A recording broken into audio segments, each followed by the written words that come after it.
You're watching Moments with Jill Walker. Today, I brought a vase, and the subject is called Broken.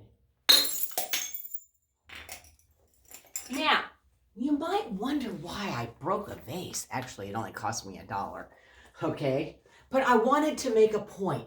And can you see the shattered pieces on the floor? And I'm going to be very careful. I don't recommend any child to do this. Don't do it if you're a child. But this only cost me $1, and this is an object lesson that I decided to do. Actually, my husband gave me the idea for this. Why would I do something like that? I'm not a destructive person at all, but I'm doing this to get your attention because I titled this Broken today.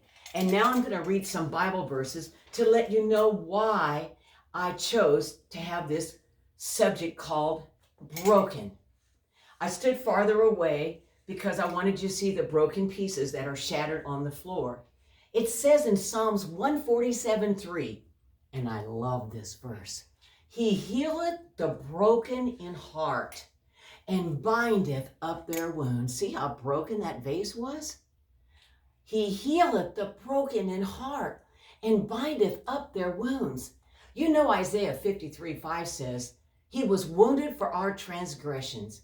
He was bruised for our iniquities. The chastisement of our peace was upon him, and by his stripes we are healed. When we look at that verse, especially the last part, that must mean a physical healing.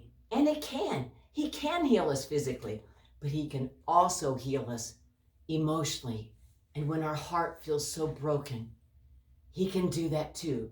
Remember, that verse also says the chastisement of our peace was upon him. Luke chapter 4, verse 18 says, The Spirit of the Lord is upon me, because he hath anointed me to preach the gospel to the poor.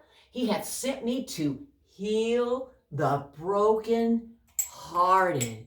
The brokenhearted that have had their hearts broke in pieces time and time again, to preach deliverance to the captives and recovery of sight to the blind, and to set at liberty them that are bruised. Romans chapter 15, verse 4 says, we can find comfort in the scriptures. So when you have a broken heart, you feel broken emotionally, you feel cast down or discouraged, remember, you can find comfort in the scriptures. And finally, I love this verse, and I've memorized part of it, but I need to memorize where it's found in what book of the Bible.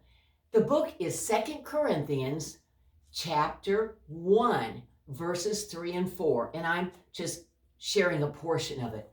But it says in 2 Corinthians chapter 1, verse 3, that God is the God of all comfort.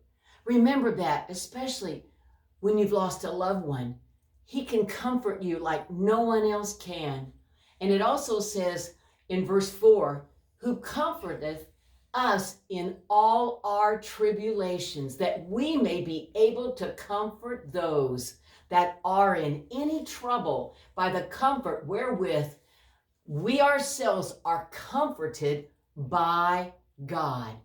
God is the only one that can comfort us the most.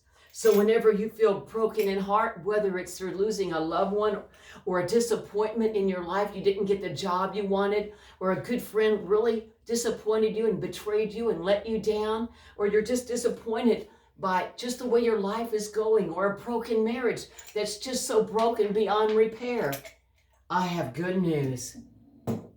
God is the God of all comfort, and he can restore what the devil has broken in your life. You've been watching Moments with Jill Walker. God bless you today.